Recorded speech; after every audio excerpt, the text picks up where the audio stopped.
Hello everyone, आज हम बात करेंगे डाउन सिंड्रोम के बारे में। इसके लक्षण, कारण और इलाज भी देखेंगे। सबसे पहले ये देखते हैं कि इस कंडीशन को डाउन सिंड्रोम क्यों कहते हैं। सिंड्रोम का मतलब होता है group of symptoms. Down, doctor John Langdon down, जो कि एक ब्रिटिश डॉक्टर थे, उन्होंने 1866 में इस सिम्टम को फुली डिस्क्राइब किया था, इसीलिए इसको डाउन सिंड्रोम कहते हैं। पहले इसे मंगोलिज्म भी कहा जाता था, बट अभी ये डाउन सिंड्रोम के नाम से ही फेमस है। ज़्यादातर लोग इसे डाउन सिंड्रोम ही कहते हैं। डाउन सिंड्रोम से पीड़ित बच्चों को हम बहुत आसानी से पहचान सकते हैं। इनके जो फीचर्स होते हैं वो नॉर्मल लोगों से अलग होते हैं, जबकि ऑटिज़म वगैरह में ऐसा नहीं होता है। हम उनका बिहेवियर देख के ही पहचान सकते हैं। जैसे कि आप अभी दो बेबीज़ की पिक्चर देख रहे हैं।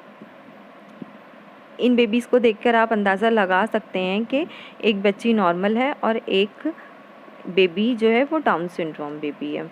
इसको ट्राइसोमी 21 भी कहा जाता है। जब नॉर्मल एक बच्चा जब जन्म लेता है, जब बेबी बॉर्न होता है, तो वो 46 क्रोमोसोम के साथ बॉर्न होता है। क्रोमोसोम के 23 पेयर्स होते हैं, जोड़े होते हैं, और टोटल काउंट होता है 46। लेकिन डाउन सिंड्रोम में ऐसा नहीं होता है। डाउन सिंड्रोम में जो 21st पेयर होता है, वो पेयर में होने के बजाय 2 कॉपीज़ होने के बजाय 3 कॉपीज़ होती है, इसलिए इसको ट्राइसोमी 21 भी कहते हैं। इस तरह नॉर्मल बेबीज़ में 46 क्रोमोसोम होते हैं, बट इनमें 47 होते हैं। डाउन सिंड्रोम एक जेनेटिक डिसऑर्डर है। ये लाइफ लॉन्ग रहता है, लाइफ लॉन्ग कंडीशन है ये। इसका पूरी तरह से कोई इलाज नहीं है।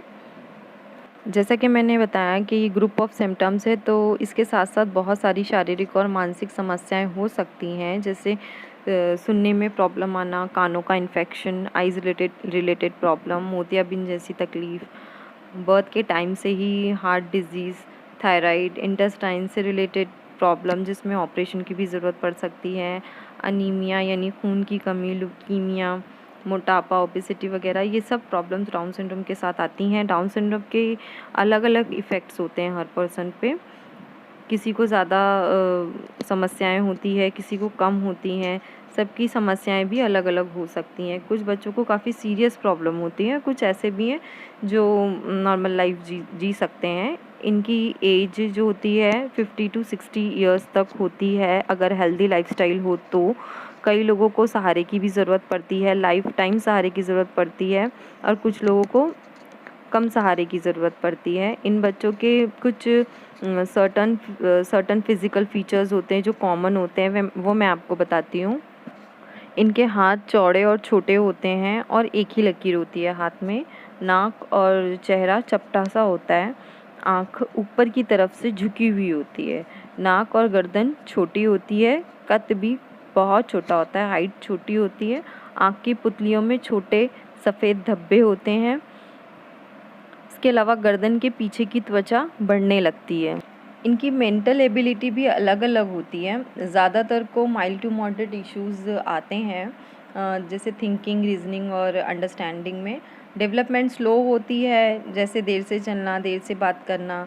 सोशल स्किल भी देर से डेवलप्ड होती है। ये कंडीशन लाइफ लॉन्ग है, तो इसमें अर्ली इंटरवेंशन बहुत ज़रूरी हो जाता है। और ट्रीटमेंट थेरेपी से बच्चे की क्वालिटी ऑफ लाइफ जो होती है बहुत हम अच्छी बना सकते हैं, अच्छी बेहतर कर सकते हैं। टाइम टू टाइम अगर थेरेपी हो, टाइम टू टाइम बच्चे का चेकअप हो, तो बच्चे की हेल्थ भी अच्छी रहती है, ठीक रहती है। हेल्थ काफ़ी प्रॉब्लम ज़्यादा बढ़ती नहीं है। इंटरवेंशन प्रोग्राम्स होते हैं, पेरेंट्स को चाहिए कि वो अटेंड करें और इसके हिसाब से बच्चे को रखें, और बच्चे की फ़िज़िकल चेकअप करवाते रहें, और कुछ ना कुछ नया बच्चे को सिखाते रहें। इसी के साथ साथ मैं इस टॉपिक को यहाँ एंड करती हूँ। Thanks for watching. चैनल को सब्सक्राइब ज़रूर करें।